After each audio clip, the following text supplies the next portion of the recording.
মায়ের মৃত্যুর দিনটা আজও ভুলতে পারেনি রাহুল। মায়ের মুখটা মনে পড়লে হৃদয়ের কোনো এক কোণে চিনচিনে একটা ব্যথা তো ওঠেই। বাবা কেন যে তার মাকে খুন করেছিল সেই কারণটা আজও পরিষ্কার নয় রাহুলের কাছে। ভয়ঙ্কর সেই রাতের কথা মনে পড়লে রাহুলের মন ভারাক্রান্ত হয়ে ওঠে, বুক ঠেলে কান্না আসে। সেই রাতের পর থেকে যে মায়ের আর কোনো অস্তিত্বই থাকবে না, এ ব্যাপারটা মেনে নিতে একটু কষ্টই হয় রাহুলের। ছোটবেলার দিনগুলো বেশ মনে আছে ওর।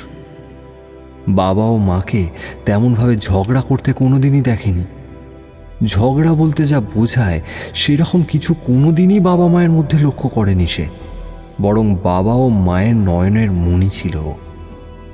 রাহুল বিশ্বাস করত বাবার কাছে তার আর তার মায়ের চেয়ে বেশি মূল্যবান আর কিছুই নেই।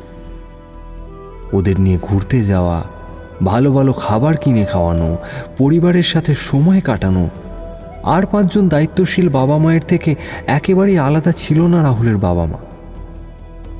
মায়ের একটা কথা আজও ওর কানে বাজে, তোমার মা সব পারে, বুঝলে? যখনই বিপদে পড়বে তখনই আমার কথা স্মরণে রেখো, তোমায় সাহায্য করব আমি। সেই মা যখন ছেড়ে চলে গেল তখন যেন এক অদ্ভুত শূন্যতা গ্রাস করল ওকে। তবুও ভয়াবহ ঝড় জলের সেই রাতে ঘটে গেল দুর্ঘটনা।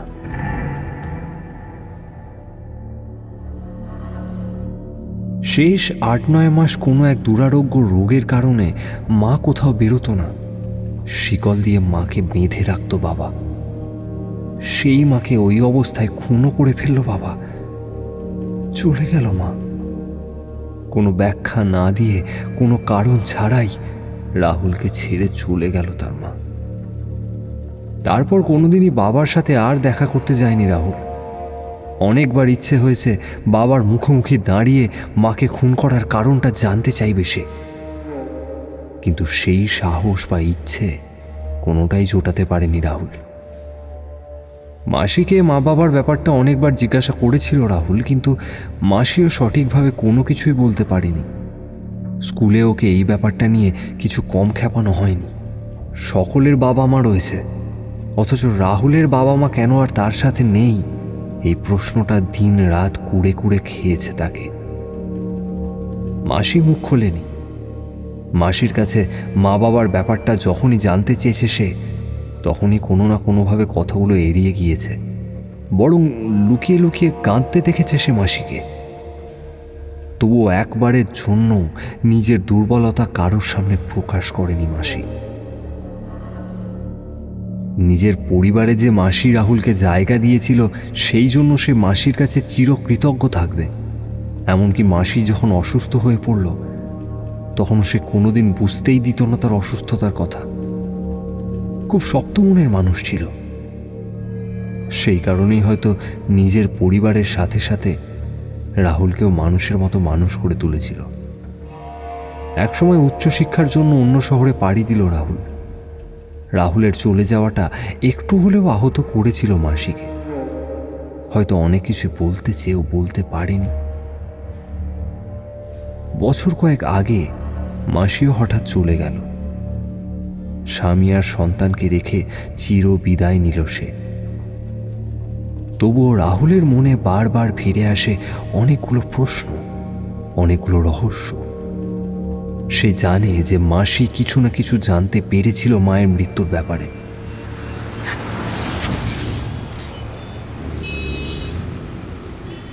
গাড়িটা হঠাৎ থেমে যাওয়ায় রাহুলের ভাবনা চিন্তায় ছেদ পড়ল।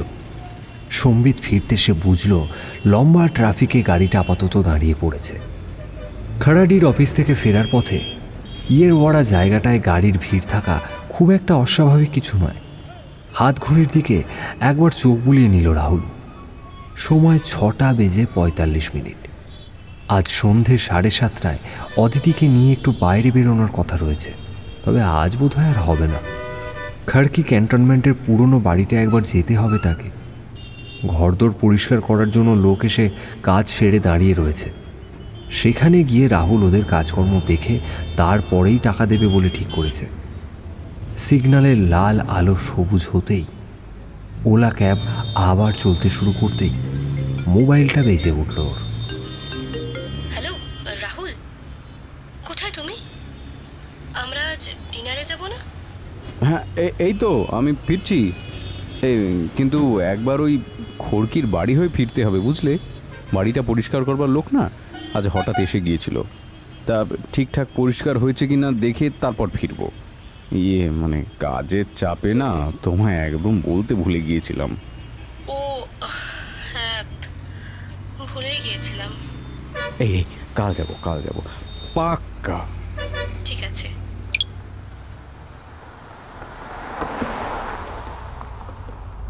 খাড়কি ক্যান্টনমেন্টের এই দিকটা বেশ একটু শুনশান। রাস্তায় আলো থাকলেও দুটো আলোর মাঝে বেশ খানিকটা অন্ধকার জমে থাকে। দূরের কিছু কোয়ার্টার দেখতে পাওয়া যাচ্ছে, টিমটিমে আলো জ্বলছে সেখানে। গাড়িটা এসে থামল পুরনো চার্চের সামনে। চার্চটি পুরনো হলেও এখানে লোক আসে, যদিও তাদের আনাগোনা অনেকটাই কম। চার্চ ছাড়িয়ে কয়েক হাত দূরেই দাঁড়িয়ে রয়েছে একটা বাড়ি। বাড়িটির সর্বত্র অন্ধকার বিরাজমান, শুধুমাত্র প্রবেশদ্বারে একটা আলো জ্বলছে। সেইখানে দাঁড়িয়ে আছে দুজন লোক। গাড়ি থেকে রাহুল নামল। চালককে অপেক্ষা করতে বলে বাড়িটার দিকে এগিয়ে গেল রাহুল। এই যে স্যার, আমাদের মোটামুটি কাজ তো শেষ, তাহলে আমাদের টাকাটা মিটিয়ে দিন, আমরা চলে যাই। আরে সে তো দেবই বাবা সাহেব, তোমাদের কাজটা আগে একবার দেখি। হ্যাঁ, সব ঠিক আছে, আপনি দেখে আসুন না। আর ওই ছাদের ঘুপচি ঘরটা পরিষ্কার করেছিলে? ও হ্যাঁ, সে তো করেছি, তবে হ্যাঁ কিছু না স্যার, আপনি একবার দেখে নিন, যান ঘরটায় গিয়ে দেখে নিন। আরে কি বলো? না না, ঠিক আছে, কিছু না, আমরা এখানেই দাঁড়িয়ে আছি, আপনি যান, দেখে আসুন, যান। কথাগুলো বলার সময় যে লোকটা একটা কিছু ভাবছিল সে বিষয়ে কোনো সন্দেহ নেই। বেশি কিছু না ভেবে রাহুল এগিয়ে গেল বাড়ির ভেতর দিকে। বাড়িটায় অনেকদিন থাকা হয় না, তাই আলোর ব্যবস্থা তেমন নেই। ছাদের সিঁড়ি দিয়ে ওঠার আগের প্যাসেজে একটা বাল্ব লাগানো রয়েছে, যদিও সেই আলো ছাদের সিঁড়ি অবধি আলোকিত করতে ব্যর্থ। মোবাইলের টর্চ জ্বালিয়ে ছাদের সিঁড়ি ধরে উপরের দিকে উঠতে থাকে রাহুল। বাড়িটার ছাদে অনেক বছর পরে উঠল রাহুল। আশেপাশের এলাকা ধীরে ধীরে অন্ধকারে ডুবে যাচ্ছে। রাস্তার আলো তেমনভাবে আলোকিত করতে পারছে না ছাদ। ছাদের ওপরে ছোট ঘুপচি ঘরটার দিকে নজর গেল রাহুলের। দরজাটা খোলা। খোলা দরজা দিয়ে ঘরের ভেতরে ঢুকল রাহুল। দরজার পাশে লাগানো একটা পুরনো সুইচে হাত দিতেই ঘর আলোকিত হয়ে উঠল। ঘরের অবস্থা দেখে একটু বিরক্ত বোধ করল। আজকালকার লোকেরা শুধু টাকা নেয় আর কাজ করে না কিছুই। মেঝেটা একটু ঝাড়ু দিয়ে আর ঘরের এখানে ওখানে জমে থাকা পুরনো কিছু জিনিসপত্র গুছিয়ে রাখা ছাড়া আর কিছুই করেনি লোকটা। ঘর থেকে বেরোতে যাবে রাহুল, ঠিক এমন সময় ঘরের কোণের দিকে পড়ে থাকা দুটো জিনিসের দিকে চোখ পড়ল ওর। সে আবার ফিরে গেল ঘরের ভেতর।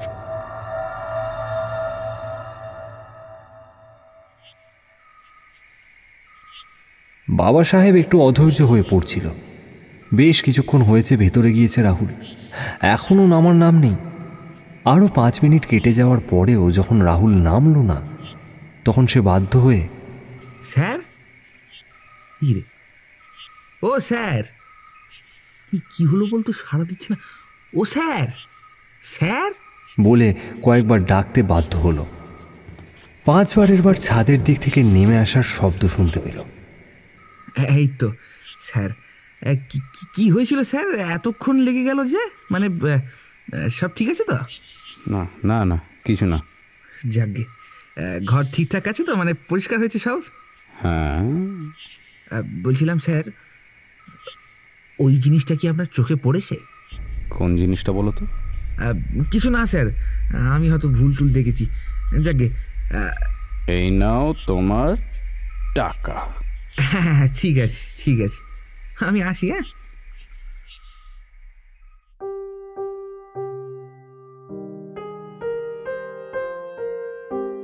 তারপরে কেটে গিয়েছে বেশ কিছুদিন। সেদিন সন্ধেটা বেশ ভালোই কাটল রাহুলের। অফিসের কাজ তাড়াতাড়ি শেষ করে বাড়ি ফিরে এসেছিল সে। স্ত্রী অদিতির জন্যই সে রেখেছিল পুরো সন্ধ্যাটা। দুজনে হাতে হাত রেখে লম্বা রাস্তা ধরে উদ্দেশ্যহীনভাবে হাঁটা, বেঞ্চে বসে গল্প করা, একটু আধটু কেনাকাটা করা, আর অবশেষে রাস্তার ধারের ছোট একটা মোমো জাংশনে খাওয়া দাওয়া করেই কেটে গেল সময়। একা থাকলে যে স্মৃতিগুলো ভিড় করে আসে মাথায়, অদিতির মজার কথাবার্তা শুনতে শুনতে সেগুলো থেকে মুক্তি পেয়ে যায় রাহুল। সত্যি, রাহুলের জীবনে অদিতির আশাটা যেন ভগবানের বরদান। ওর অন্ধকার জীবনে যেন আশার আলো হয়ে এসেছে অদিতি। খাওয়া দাওয়া করে রাহুল ও অদিতি যখন বেরোলো, তখন ঘন্টার কাঁটা প্রায় 10টার ঘর ছুঁই ছুঁই। রেস্টুরেন্ট থেকে হাঁটা পথেই পৌঁছে যাওয়া যায় ওদের ফ্ল্যাটে। সেই ভেবেই রাহুল আর অদিতি হাঁটতে শুরু করল। কিছুক্ষণ আগেই হয়তো এক পশলা বৃষ্টি হয়ে গিয়েছে, রাস্তাঘাট ভেজা। অদিতি হঠাৎ মনের আনন্দে একটা গান ধরল।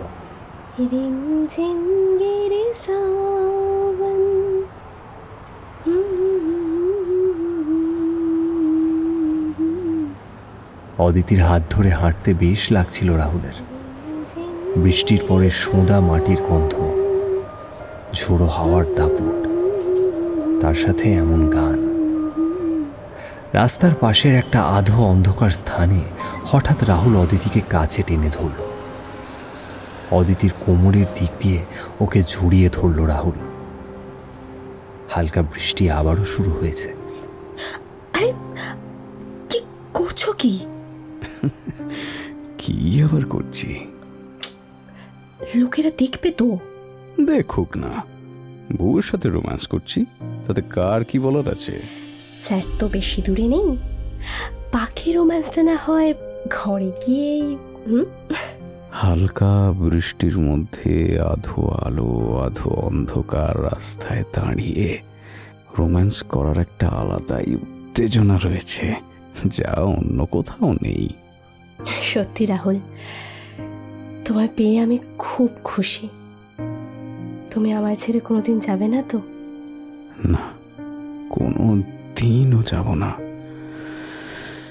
আমি তোমায় খুব ভালোবাসি। অদিতি ও রাহুল একে অন্যের সঙ্গে আলিঙ্গনে আবদ্ধ হলো। চোখ বন্ধ করে একে অন্যের মধ্যে ডুবে গিয়েছিল ওরা। ঠিক এই সময় একটু অস্বস্তি হলো রাহুলের। চোখ বন্ধ অবস্থাতেই ওর মনে হলো রাস্তার কোনো এক অন্ধকার কোণায় লুকিয়ে কেউ যেন ওদেরকে দেখে চলেছে। চোখ দুটো খুলে ফেলল রাহুল, আর চোখ খুলতেই সে দেখতে পেল রাস্তার ওপারে দাঁড়িয়ে রয়েছে একটা মূর্তি। মূর্তি মহিলা না পুরুষ তা বোঝা যাচ্ছে না। মূর্তির চেহারা বা মুখ কোনো কিছুই ভালোভাবে দেখা যাচ্ছে না। শুধু এইটুকু বোঝা যাচ্ছে যে সে বেশ লম্বা। আশেপাশের মানুষদের মধ্যে লম্বা মানুষ দেখা গেলেও এই মূর্তি যেন একটু বেশি লম্বা। লোকটা সোজা রাহুলের দিকেই তাকিয়ে রয়েছে। তার লাল রঙের চোখ দুটো জ্বলজ্বল করছে অন্ধকারে। হাত দুটো অস্বাভাবিক রকমের লম্বা। এবার সেই মূর্তি ধীরে ধীরে এক পা করে হেঁটে রাস্তার ওপর দিয়ে এগিয়ে আসতে লাগলো রাহুলের দিকে। মূর্তির যেন কোনো ভ্রুক্ষেপই নেই যে গাড়ি চলছে রাস্তার উপর দিয়ে। কিন্তু এ কি? কোথায় রাস্তা? আশেপাশে শুধু ঘন অন্ধকারের অস্তিত্ব। শুধু সেই মূর্তি এই অন্ধকারের রাস্তা অতিক্রম করে এগিয়ে আসছে রাহুলের দিকে। আশেপাশে আর কোনো শব্দ নেই, শুধু ওই মূর্তির পায়ের শব্দ। চেষ্টা করেও লোকটার দিক থেকে চোখ সরাতে পারছে না রাহুল। এই মূর্তিকে সে কি আগেও কখনো দেখেছে? মূর্তিটা নিজের ধারালো বাঁ হাতটা পেতে দিয়ে আরো কাছে এগিয়ে আসতে লাগলো। মন্ত্রমুগ্ধের মতো রাহুল সেদিকে তাকিয়েই রইল। ঠিক এই সময় একটা লরি চলে গেলে রাহুলের সম্বিত ফিরল। মূর্তিটার নেই, কেউ কোথাও নেই। সেই একই রাস্তাতে শুধুমাত্র ওরা দুজন দাঁড়িয়ে। কি হয়েছিল তোমার? আমি তোমায় ডাকলাম কতবার, কি দেখছিলে তুমি ওদিকে? একজন লোক। বলেছিলাম তোমায়, বদ লোকের তো আর অভাব নেই। চলো বাড়িতে, বৃষ্টিও বাড়ছে এবার। ফিরে যেতে যেতে রাহুল আরও একবার রাস্তার ওই জায়গাটায় ফিরে তাকালো। জায়গাটা এখন ফাঁকা, কেউ নেই সেখানে। শুধু একটা গাড়ি দাঁড়িয়ে রয়েছে, অন্ধকারের আড়ালে হয়তো অপেক্ষা করছে কারোর জন্য।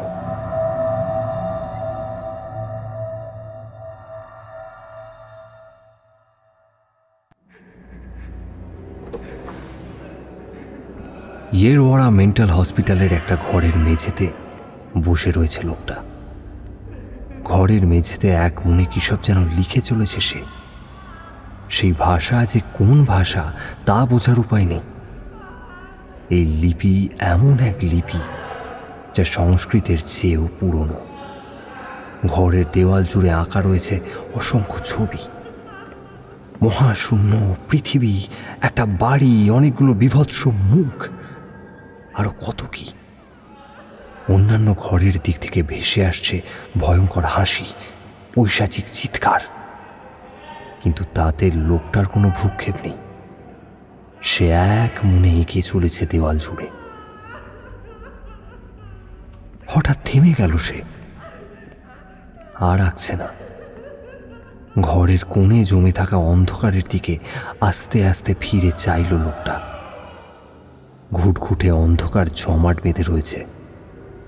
লোকটা সেদিকে একভাবে তাকিয়ে রইল বেশ কিছুক্ষণ।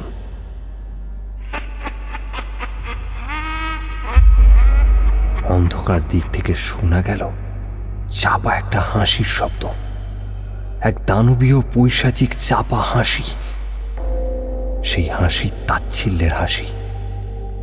লোকটার চোখ হঠাৎ বন্ধ হয়ে গেল। দুর্বোধ্য ভাষায় কিছু যেন বলতে লাগলো সে। তার কণ্ঠ যেন আরো উচ্চতর হয়ে উঠতে লাগলো। একসময় ভয়াবহ আর্ত চিৎকার করে মেঝেতে লুটিয়ে পড়ল সে। তারপর ব্যাকুল হয়ে কাঁদতে থাকে লোকটা। পাশে পড়ে থাকা ভাড়া ব্লেডের টুকরোটা হাতে তুলে নিয়ে কবজির দিকে ব্লেডটা ধীরে ধীরে এগিয়ে নিয়ে যেতে থাকলো সে।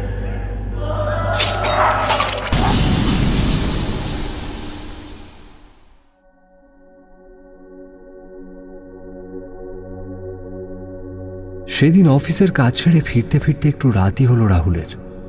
বাড়িতে ফিরে এসে রাতের খাবার খেয়ে তাড়াতাড়ি শুয়ে পড়ল সে। অদিতির সাথে কথাবার্তা বললেও মাঝে মধ্যে অন্যমনস্ক হয়ে পড়ছিল। শোয়ার সময়ও ওই অদ্ভুত নীলাভ লোকটার আবির্ভাব এবং প্রায় অদৃশ্য হয়ে যাওয়ার ঘটনাটা বারবার মনে পড়ল তার। অথবা সেদিন সে ওই দিক নির্দেশ করে কি দেখাচ্ছিল তাকে, কোনো কিছুই পরিষ্কার নয় তার কাছে। অনেক ভেবে ভেবে মাথাটা ক্লান্ত হয়ে উঠেছে ওর। তারপর সারাদিনে ক্লান্তির পরে শোয়ার সাথে সাথেই ঘুমের অতলে তলিয়ে গেল রাহুল।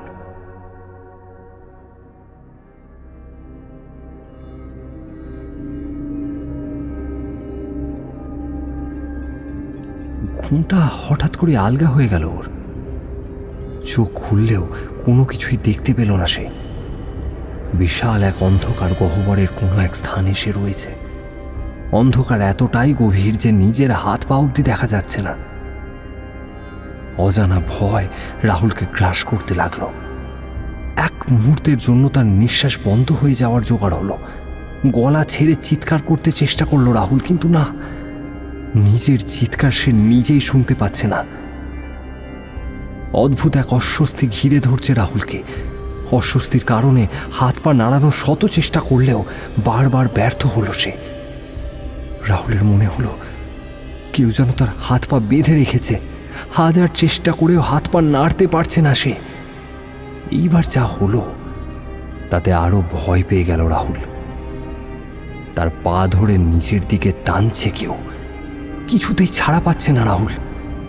গভীর থেকে গভীরতর এক অন্ধকার ক্রমশ গ্রাস করছে তাকে। আর একটু নিচে নামলেই বোধহয় শ্বাসরোধ হয়ে মৃত্যু হবে তার।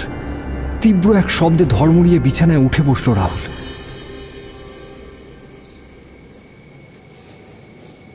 বাইরে তখন অন্ধকার। বিছানায় উঠে বসে বেশ কিছুক্ষণ এদিক ওদিক দেখল সে।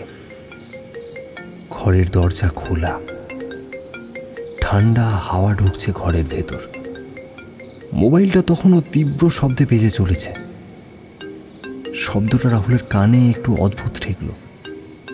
মোবাইলের শব্দটা স্বাভাবিকের চেয়ে একটু আস্তে আস্তে হয়ে চলেছে, যেন কেমন যেন জড়িয়ে জড়িয়ে যাচ্ছে।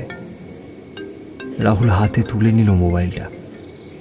একটু অদ্ভুত লাগলো তার। মোবাইলটা বাজছে ঠিকই, কিন্তু কোনো নম্বর নেই। কল রিসিভ করলো রাহুল। হ্যালো হ্যালো, কে? ওপার থেকে শোনা গেল একটা হাসির শব্দ, একটা মেয়েলি হাসি। রাহুলের বুকের ভেতরটা ধুকপুক করে উঠল। এবার খোলা দরজার বাইরের দিক থেকে রাহুলের কানে এলো একটা শব্দ। ভারী কিছু যেন ঘষ্টাতে ঘষ্টাতে ধীরে ধীরে এগিয়ে আসছে তার ঘরের দিকে। আশপাশের দেওয়াল, দরজা, জানালা, টেবিল সবকিছুই এবার বেঁকে যেতে লাগলো। কিছুই যেন স্বাভাবিক নেই আর। না না না না না না, এ সত্যি হতে পারে না। একসময় সেই শব্দটা দরজা দিয়ে ঢুকলো তার ঘরের ভেতর। একটা মেয়ে, তার হাত পা কোনো কিছুই স্বাভাবিক মানুষের মতো নেই। সব কিছুই বেঁকে গিয়েছে, এমনকি মাথাটাও এখন উল্টো দিকে। চোখের মনির জায়গাটা ফাঁকা, আর মুখে একটা পৈশাচিক হাসি। আস্তে আস্তে এগিয়ে আসছে সেই বস্তুটা রাহুলের দিকেই। এই সব কিছুই হয়তো স্বপ্ন, ভয়ঙ্কর এক দুঃস্বপ্ন। তাকে জাগতেই হবে, জাগতেই হবে তাকে। অদিতি, অদিতি, কোথায় তুমি?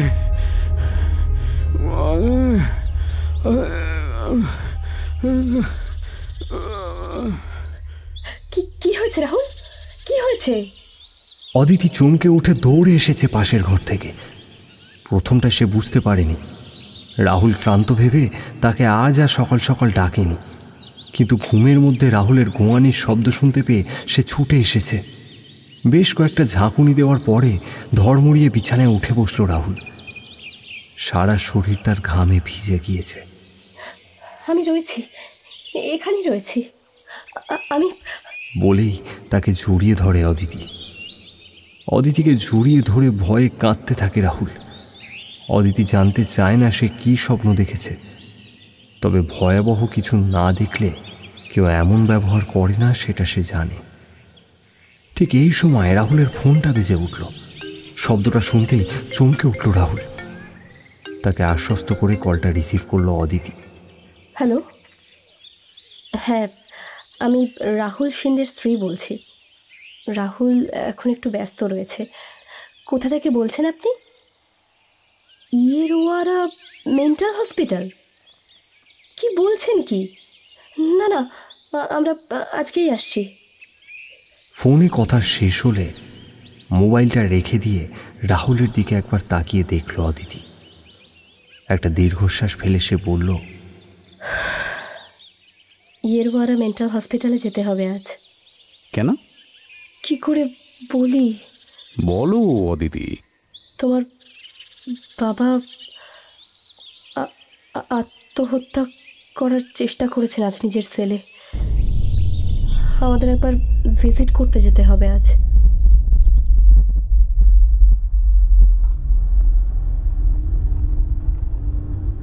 গাড়ি এগিয়ে চলেছে খাড়কি ক্যান্টনমেন্টের খালি রাস্তা ধরে। চালকের আসনে বসে আছে অদিতি। পাশের সিটে বসে জানালা দিয়ে বাইরের দিকে দেখছে রাহুল। ওর মুখে কোনো কথা নেই। বর্ষা এলেই বাবা মায়ের সাথে ঘুরতে যেতাম আগে। মহাবলেশ্বর, লোনাভলা, খান্ডালা, হরিহরেশ্বর বিচ, আরও কত জায়গা। কোনোদিনও ভাবিনি যে এরা দুজনেই একদিন আমায় ছেড়ে চলে যাবে।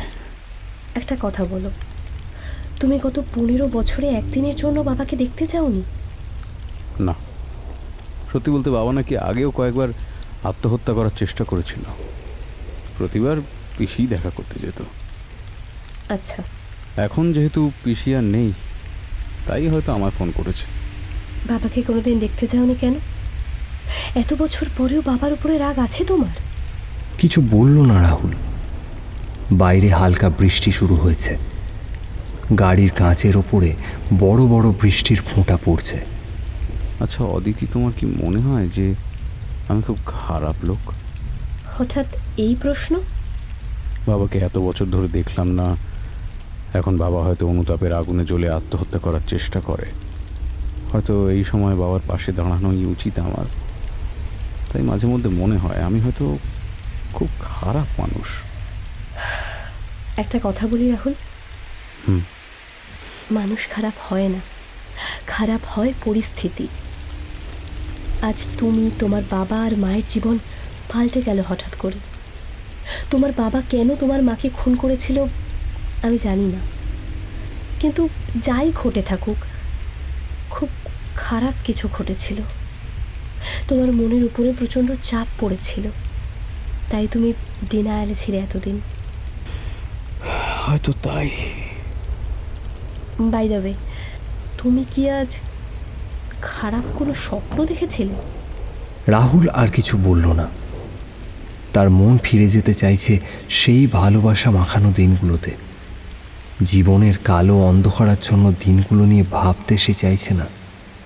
রাহুল নরম সুরেই বলল, ওই বিষয়ে কোনো কথা বলতে চাই না এখন, প্লিজ। অদিতি একবার রাহুলের দিকে শুধু দেখে কিছু বলল না।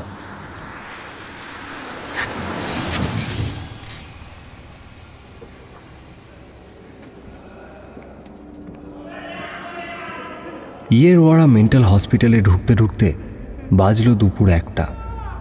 ভেতরে ঢুকতেই গাটা কেমন ছমছম করে উঠল রাহুল আর অদিতির।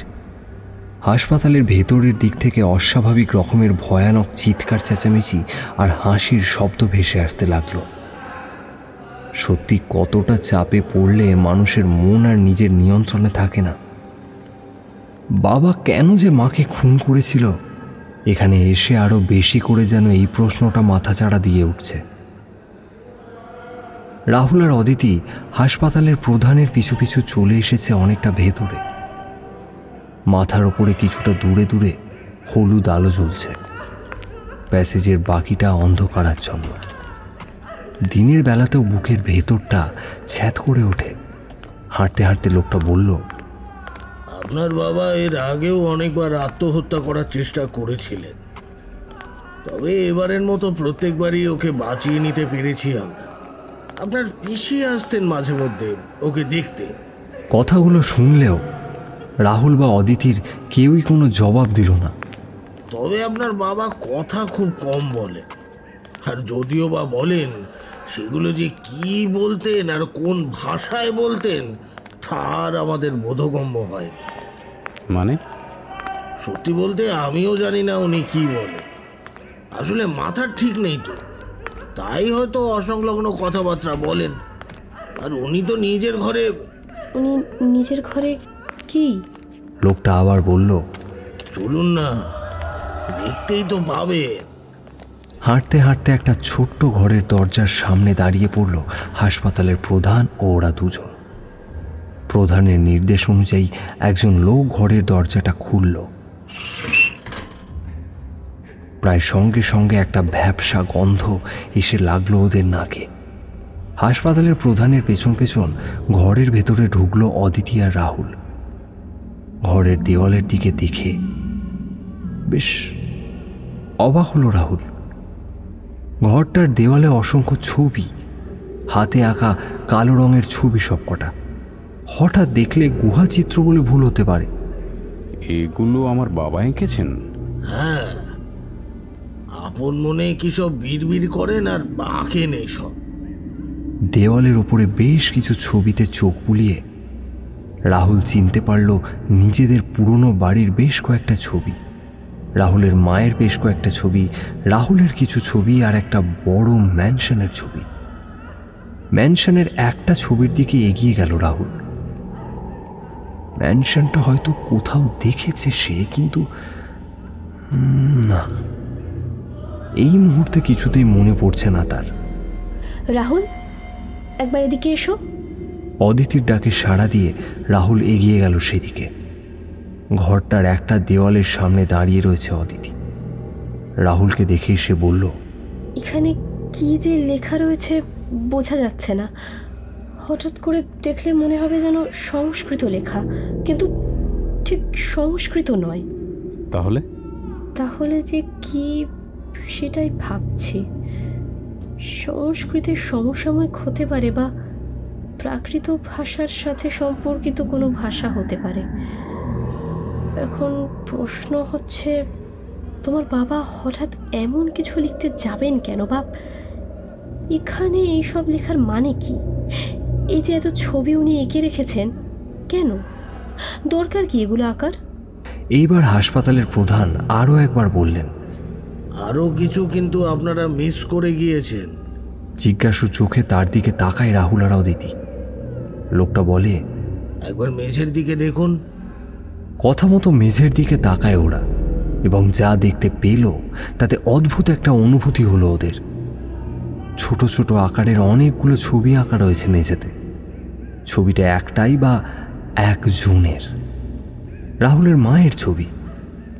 কিন্তু একটা ভয়াবহ ব্যাপার রয়েছে ছবিগুলোর মধ্যে।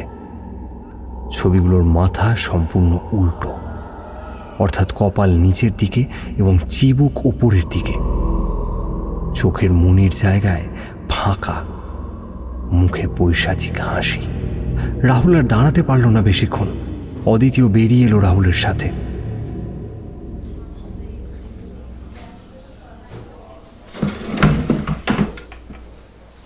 বাবাকে একবার দেখা যায়?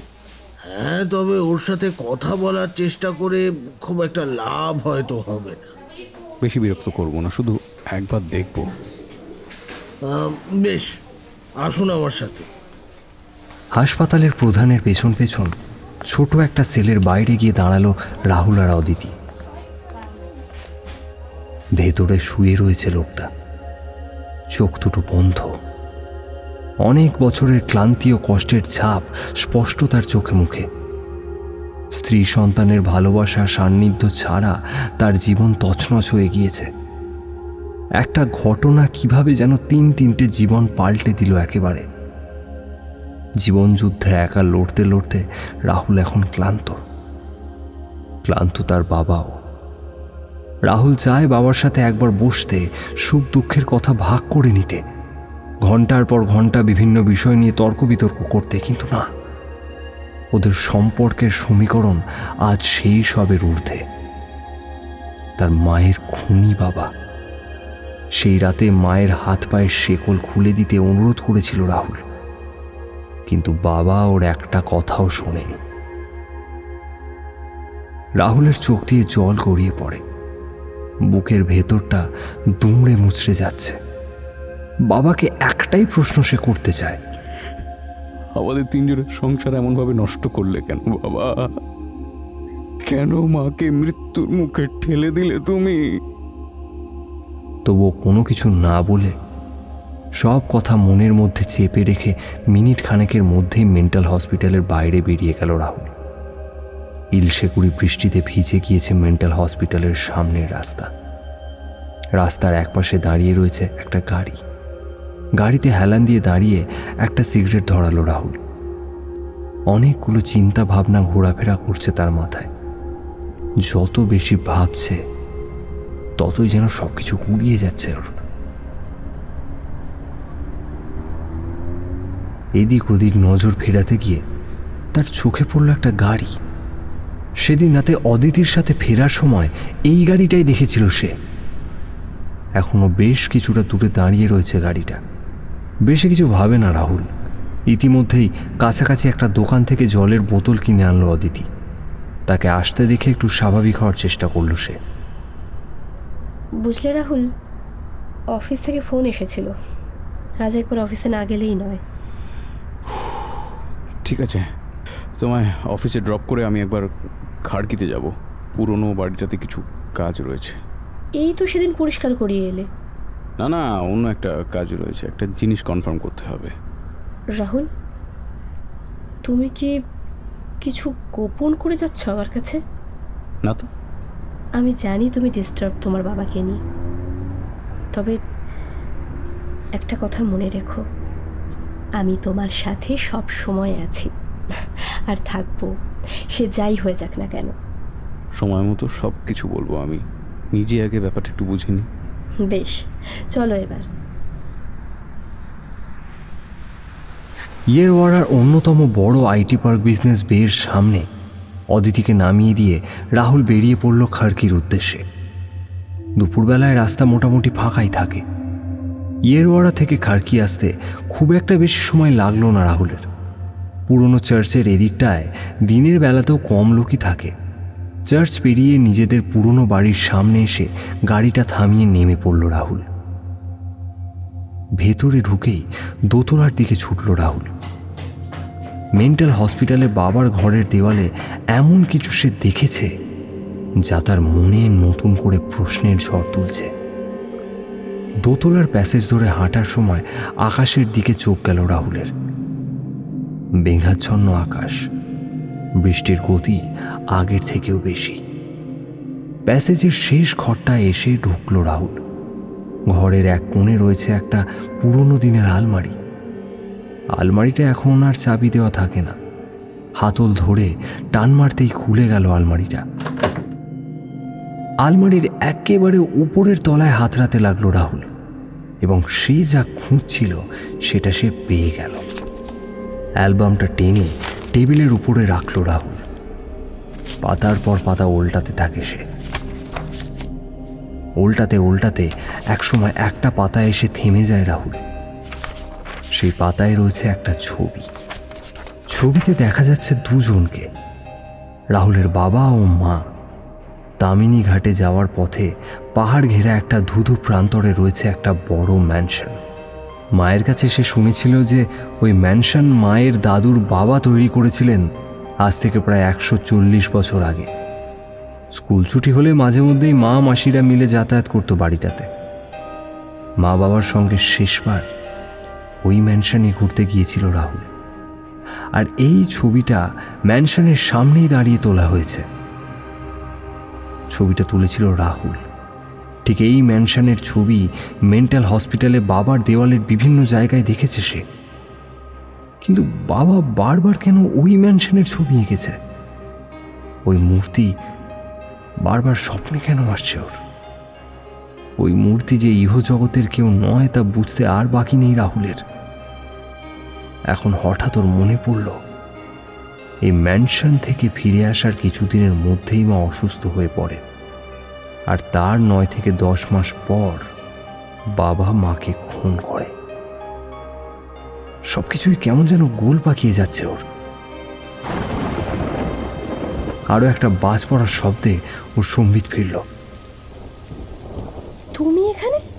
কথাটা শুনেই হকচকিয়ে উঠল রাহুল। চমকের শেষ এখানেই নয়, পিছন ফিরতে এসে দেখল ঘরের দরজার কাছে দাঁড়িয়ে রয়েছে অদিতি। তোমায় তো অফিসে ছেড়ে এসেছিলাম আমি। হ্যাঁ, কিন্তু তোমার চিন্তিত দেখে আমি ওলা ধরে তোমার পিছু নিয়েছিলাম। কিন্তু তুমি কি খুঁজছো বলো তো? একটা ছবি।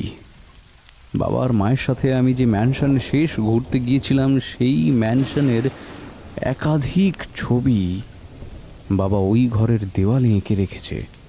আর ওই সংস্কৃতের মতো দেখতে লিপি?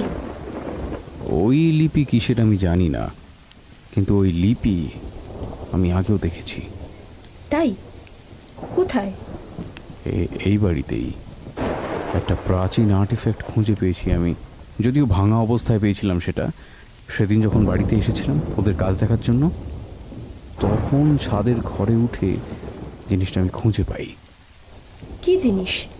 জিনিসটা হঠাৎ দেখে মনে হয়েছিল একটা বড় তালা, যেন 2 ভাগে ভাগ করে রাখা হয়েছে। তালার 2টো ভাগের ওপরেই কিছু লেখা রয়েছে। লেখার লিপি ঠিক সংস্কৃত হয়তো নয়, হতে পারে সংস্কৃতের চেয়েও কোনো পুরানো কোনো লিপি, কিন্তু দেখতে অনেকটা সংস্কৃতের মতোই, ঠিক যেমন বাবার এই ঘরের দেওয়ালে তুমি আমায় দেখিয়েছিলে। আর কি কি মনে হলো দেখে? তালার দুটো ভাগ দেখলে মনে হয় যেন তালাটা ভাঙা নয়, আলাদা করে রাখা। তবে তালাটা এই বাড়ির কোন দরজার তালা সেটা বুঝে উঠতে পারিনি। এইখানেই খটকা। ভাঙা তালার টুকরো দুটো হাতে নিয়ে আমি আর ভালো করে দেখতে থাকি, একটু ভালো করে বোঝার জন্য। যেই ভাঙা দুটো অংশ আমি একটু কাছাকাছি নিয়ে আসি, হঠাৎ করেই আমার আশপাশ অন্ধকার হয়ে যায়। এমন অন্ধকার যার এপার ওপার বোঝার উপায় ছিল না। আমি জানি না ঠিক কতক্ষণ সেই অন্ধকারে ছিলাম। হঠাৎ বাবা সাহেবের ও স্যার ডাক শুনতেই ফিরে আসি সজ্ঞানে। তার মানে ওই দুটো অংশ এখন জোড়া লেগে গিয়েছে? হ্যাঁ, তারপর থেকেই মনে হচ্ছে আমি যেন হ্যালুসিনেট করছি, কেউ যেন আমার পেছনে পড়েছে। এই শেষ কথাটার কোনো জবাব দিল না অদিতি। এক দৃষ্টিতে সে দেখছে রাহুলকে, যেন এক পাথরের মূর্তিতে পরিণত হয়েছে সে। অদিতি, অদিতি, অদিতি বলে বেশ কয়েকবার ডাকার পরেও কোনো সাড়া পাওয়া গেল না। হঠাৎ আশপাশ কেমন যেন অন্ধকার হয়ে গেল। সেই ঘর, সেই বাড়ি যেন আর নেই, শুধু রাহুল আর অদিতি রয়েছে। এবার অদিতি একটু আস্তে আস্তে নড়তে শুরু করলো। বিভৎসভাবে পরিবর্তিত হতে লাগলো তার শরীর। প্রতিটা পরিবর্তন হওয়ার সময় হাড় ভেঙে যাওয়ার মতো শব্দ হতে লাগলো। রাহুলের শরীর ধীরে ধীরে অবশ হয়ে যেতে লাগলো। অদিতির শরীর সম্পূর্ণরূপে পরিবর্তিত হয়ে এখন সামনে দাঁড়িয়ে রয়েছে সেই মূর্তি। চোখ দুটো জ্বলছে তার, হাতের নখ ধারালো। সে ধীরে ধীরে এগিয়ে আসছে রাহুলের দিকে। রাহুল ধীরে ধীরে পিছিয়ে যেতে লাগলো। মূর্তি নিজের ধারালো নখযুক্ত বাঁ হাত বাড়িয়ে দিল তার দিকে। ভয়াবহ একটা কণ্ঠস্বরে সে বলল, দ্বারিকা যোজক?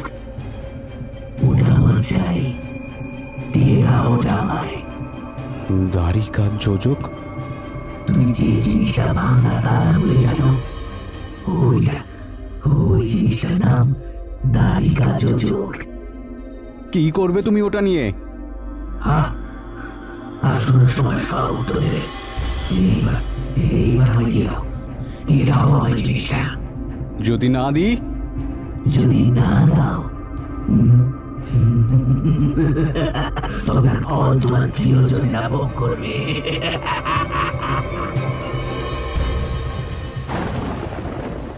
সঙ্গে সঙ্গে আশপাশের অন্ধকারের পর্দা সরে গেল।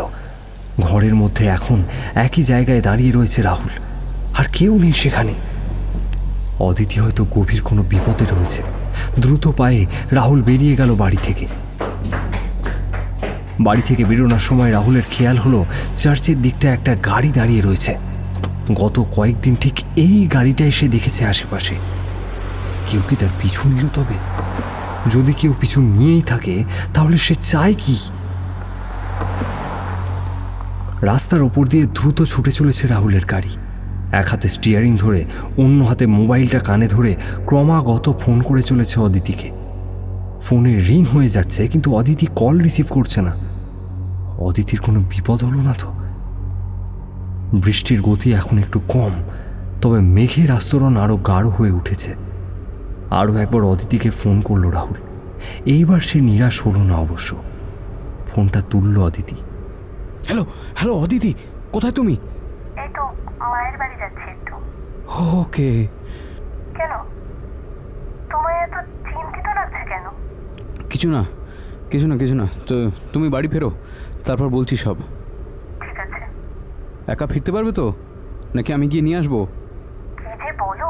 তাও কাছাকাছি এলে জানিও, আমি গাড়ি নিয়ে গিয়ে তোমায় নিয়ে আসবো। কি হয়েছে বলো তো? আমার মনে হয় কি? তুমি বিপদে রয়েছো। মানে? শোনো, একটা জিনিস খেয়াল রেখো, তুমি যেন একা হয়ে পড়ো না কখনো। হ্যাঁ, এই জিনিসটা শুধু খেয়াল রেখো।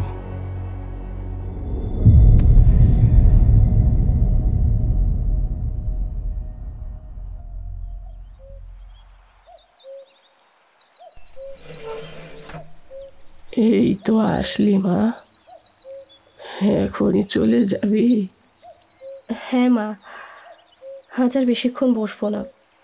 রাহুল বাড়ি ফিরেছে, একটু ডিস্টার্বড আছে। সত্যি ছেলেটার কথা ভাবলে বড় খারাপ লাগে। মা নেই, বাবা মেন্টাল হসপিটালে। ও মুখে কিছু বলে না মা, কিন্তু মনের ভেতরটা সবসময় তোলপাড় করে। নিজের মায়ের মৃত্যুটা মেনে নিতে পারে না।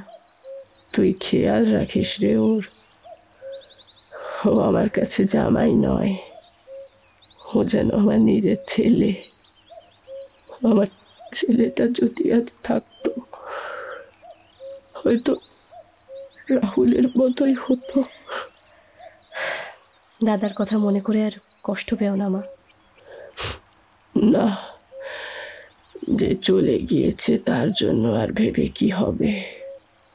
ফিরে তো আর আসবে না। যাই হোক, আমি বেরোলাম। গাড়ি ধরে নিবি তো? ওলা বুক করেছি, আসছে। পরম বলিটা মনে করে কিন্তু দিস ছেলেটাকে। বাবা, মেয়ের চেয়ে বেশি জামাইয়ের কদর তোমার। যাই হোক, আসলাম আমি। আচ্ছা, তোমার রাতের লোকটা আসবে তো আজ? হ্যাঁ, ভজা ফোন করেছিল, ও আসছে। মা রেণুকা হোলকারের বানিয়ারের বাড়ি থেকে বেরিয়ে আউন্ধের বাড়িতে আসতে খুব বেশি সময় লাগলো না। রাতের খাওয়া দাওয়ার সময় শাশুড়ি মায়ের হাতের রান্নার প্রশংসা করতে করতে চেটে পুটে পোড়ামপলি আর কারি পকোড়া খেল রাহুল। যোগ্য সঙ্গত দিল অদিতি। কিছুক্ষণের জন্য সবকিছু ভুলে গিয়েছিল রাহুল। খাওয়া দাওয়া শেষ করে শোয়ার সময় অদিতি তুলল কথাটা। তখন হঠাৎ কেন বলেছিলে যে আমি বিপদে রয়েছি? তোমায় একটা কথা বলবো অদিতি। বলো। আমি সম্ভবত হ্যালুসিনেট করছি গত কয়েকদিন ধরে। যেদিন থেকে ওই পুরনো বাড়িটায় দ্বারিকা যোজক নামে এই জিনিসটা খুঁজে পেয়েছি। দ্বারিকা যোজক সংস্কৃত দুটো শব্দ। দ্বারিকা মানে ইংরেজিতে পোর্টাল, আর যোজক মানে কানেক্টর। মানে তুমি একটা পোর্টাল কানেক্টর খুঁজে পেয়েছো তোমাদের পুরনো বাড়িতে। মানে কিসের পোর্টাল সেটা? দুপুরবেলায় পুরনো বাড়িতে ঘটে যাওয়া পুরো ঘটনাটা রাহুল খুলে বলল অদিতিকে। অদিতির সবটা শুনে হতভম্ব হয়ে রয়েছে। দেখো রাহুল, তুমি যা বলছো সেগুলো বাইরের কাউকে বললে তোমায় পাগল বলবে। আর তুমি যে মূর্তির কথা বলছো সেরকম মূর্তির কথা শুনে আমার একটাই জিনিসের কথা মনে হচ্ছে। আমাদের পুরাণে এমন জীবের নাম রয়েছে একটা। কি? পিশাচ। কথায় বলে ওরা না মৃত না জীবিত। ওদের অস্তিত্ব নাকি সৃষ্টির সময় থেকেই রয়েছে। জীবন ও মৃত্যুর জগতের মাঝে এদের আনাগোনা। যাগে, সেসব গল্প কথা। তুমি বলছো যবে থেকে ওই দ্বারিকা যোজকের ভাঙা দুটো অংশ তুমি জুড়ে দিয়েছো, ঠিক সেই দিন থেকেই পিশাচ জাতীয় কিছু তোমার পিছনে পড়েছে। হ্যাঁ হ্যাঁ, আমার মনে হয় এই জীবকে আমি সমন করেছি। এই দ্বারিকা যোজক হয়তো ওই জীবকে জাগিয়ে তুলেছে। আমি তো কিছুই বুঝতে পারছি না। তোমার বাবার মতো কি তুমিও পাগল হয়ে যাচ্ছ? আমি তোমাকে বোঝাতে পারছি না অদিতি, এই কারণেই আমি বলতে চাইছিলাম না তোমায়। আচ্ছা বেশ, একটা কথা বলো, তোমাদের পুরনো বাড়ির ছাদে ওই বস্তুটা কি করছে? যদি সত্যি এই যোজক পিশাচটিকে সমন করেছে, তাহলে ধরে নিতেই হয় জিনিসটা অত্যন্ত শক্তিশালী কিছু। জিনিসটা হয়তো এমন কিছু যা আমাদের মানুষের বুদ্ধির বাইরে। আমাদের বাড়িতে এই জিনিসটা কি করে এলো জানি না, কিন্তু বাবার ঘরের দেওয়ালে আঁকা ছবিগুলোর মধ্যে একটা ছবি ওই যন্ত্রটা ছিল। তোমার বাবা নিশ্চয়ই কিছু জানে তাহলে। কিন্তু বাবা এখন আর কোনো কথা বলে না। যাই হোক, মাথা ঠান্ডা করে শুয়ে পড়ো। আমার কিছু হবে না, তুমি একদম চিন্তা করো না। আমি তোমার সাথেই ছিলাম, আছি আর থাকবো। অদিতির কথাগুলো শুনে মনে শান্তি আসার কথা, তবুও রাহুলের মনটা খচখচ করতে লাগলো। এক অজানা আশঙ্কা নিয়েই ঘুমোতে গেল সে।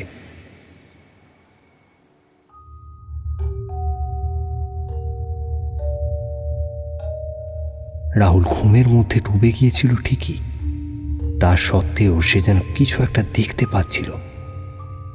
এটা কি স্বপ্ন না সত্যি তা বোঝার ক্ষমতা ছিল না ওর। অন্ধকার ঘরের একপাশে রাখা একটা খাটে শুয়ে রয়েছে একজন মহিলা। মহিলা ঘুমিয়ে থাকলেও একটা আনচান ভাব লক্ষ্য করা যায়। ঘুমোতে ঘুমোতেই তার হঠাৎ মনে হয় পাশের ঘর থেকে কারোর কান্নার শব্দ ভেসে আসছে। সম্ভবত একটা ছেলের কান্না। ঘুমটা ভেঙে যায় মহিলার। শব্দটা শুনে মন্ত্রমুগ্ধের মতো তিনি এগিয়ে যান তার পাশের ঘরের দিকে। দরজাটা হালকা করে ভেজান। এই ঘরের ভেতরের দিক থেকে আসছে ছেলেটির কান্না। আস্তে আস্তে দরজাটা খুললেন মহিলা। ক্যাঁচ করে একটা শব্দ হলো। মহিলা দেখলেন মাটিতে বসে রয়েছে বছর 18-র একটা ছেলে। ছেলেটির সামনে রাখা রয়েছে একটা ভাঙা গিটার। অঝরে কেঁদে চলেছে ছেলেটা। মহিলা বলে উঠলেন, অরুণ, তুই? ছেলেটা কাঁদতে কাঁদতে দেখলো মহিলার দিকে। মা, ও মা, তুমি আমার পাশে কেন দাঁড়াওনি মা? কেন দাঁড়াওনি? ছেলেটার কথাগুলো যেন অনেক দূর থেকে ভেসে আসছে। মহিলার চোখ গড়িয়ে জল পড়ছে। নিজের স্বাভাবিক বোধবুদ্ধি হারিয়েছেন তিনি। না হলে উনি বুঝতেন যে আজ বহু বছর হলো তার ছেলে মৃত। মহিলা তাও চোখের জল মুছে বললেন, হ্যাঁ, আমার ভুল ছিল ওটা অরুণ। তুই মিউজিক ভালোবাসতিস, কিন্তু তোর বাবা এসব পছন্দ করতেন না। তবুও তোর সাথে দাঁড়ানো উচিত ছিল আমার। তোর স্বপ্নকে ভেঙে দেওয়া উচিত হয়নি, না হলে তোকে আত্মহত্যা করতে হতো না অরুণ। তোকে আত্মহত্যা করতে হতো না। এখন আর এসব বলে কি লাভ? যা হওয়ার সেটা তো হয়েই গিয়েছে, তাই না মা? এই কথাটা মহিলার ছেলের হতে পারত, কিন্তু কথাটা বলল অন্য কেউ। তার কণ্ঠস্বর যেন ছেলে মেয়ে মিশ্রিত একটা কণ্ঠ। চোখ দুটো লাল, ধোঁয়ার মতো শরীর, অতিরিক্ত লম্বা এবং ধারালো নখযুক্ত দুটো লম্বা হাত। প্রচণ্ড ভয় পেয়ে মহিলা ছিটকে সরে যেতে গেল, কিন্তু তার আগেই সেই ভয়াবহ মূর্তি বাঁ হাত দিয়ে মহিলার টুটি চেপে ধরেছে। মহিলা বেশি কিছু বলার আগেই আশপাশটা রক্তে ভেসে গেল।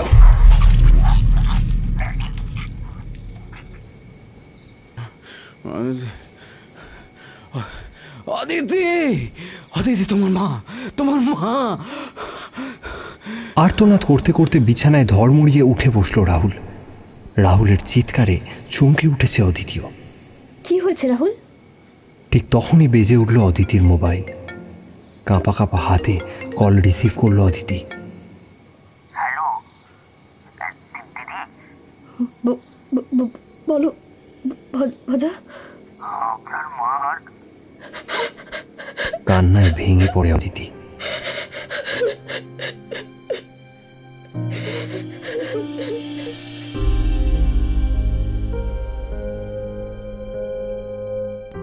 এই ঘটনার পরে কেটে গিয়েছে 3 দিন। আউন্ধের বাড়িতে পরিবেশ এখন বেশ থমথমে। মায়ের মৃত্যুর পরে কিছুটা ধাতস্থ হয়েছে অদিতি। দুজনে বারান্দায় বসে চায়ের কাপে চুমুক দিচ্ছিল। বাইরে আবার ঝমঝমিয়ে বৃষ্টি শুরু হয়েছে। রাহুল, এবার কি করব? যদি সত্যি তারিকা যোজকের জন্য এই ঘটনা ঘটে থাকে, তাহলে আমাদের কি করণীয় এখন? ঠিক বুঝতে পারছি না। তাহলে কি মরার অপেক্ষা করতে হবে এখন? আরে, কথাটা বলতে গিয়েও থেমে যেতে হলো রাহুলকে। বাড়ির সামনের রাস্তার ওপারে এসে দাঁড়িয়েছে সেই গাড়িটা। সঙ্গে সঙ্গে উঠে দাঁড়ালো রাহুল, বলল, এই গাড়িটা অনেকদিন ধরেই পিছু নিয়েছে। ব্যাপারটা কি? পায়ে চপ্পল গলিয়ে সঙ্গে সঙ্গে বাড়ির বাইরে বেরিয়ে গেল রাহুল। ঝড়ের গতিতে এগোতে থাকলো গাড়িটার দিকে, কিন্তু গাড়িটা তাকে আসতে দেখেও পিছিয়ে গেল না। গাড়ির কালো কাঁচের ওপরে দুটো টোকা মারতেই নেমে গেল কাঁচ। গাড়ির ভেতরে বসে রয়েছে চশমা পরিহিত একটা মেয়ে। রাহুল কিছু বলতে যাবে, তার আগেই মেয়েটি বলে উঠল, রেণুকা দেবীর মৃত্যুর জন্য আমরা দুঃখিত। কিছু বলতে পারল না রাহুল, চুপচাপ দাঁড়িয়ে রইল সে।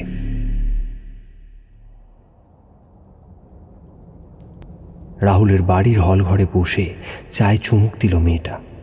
আপনার নামটা কি যেন বলবেন? ঈশা, ঈশা চক্রবর্তী। গুরুজির কথায় এসেছি আমি। কটা কথা তিনি আমায় জানাতে বলেছেন এবং এই ঘোর বিপদে আপনাদের সাহায্য করতে বলেছেন।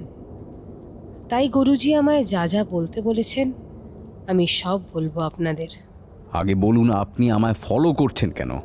কে গুরুজি? তিনি আমাদের চেনেন কিভাবে? আগে আমার কথাগুলো শুনে নিন, তারপরে না হয় যা বলার বলবেন। বেশ। আমরা আন্দাজ করেছিলাম যে এমন কিছু হতে পারে, কিন্তু ব্যাপারটা যে এমন হঠাৎভাবে ঘটে যাবে সেটা সত্যি ভাবিনি। মানে আপনি বলতে চাইছেন যে আপনি জানতেন যে আমার শাশুড়ির মৃত্যু হবে? যদি জেনেই থাকেন তাহলে বাঁচাতে আসলেন না কেন? আর আপনি বারবার আমরা করে বলছেন কেন?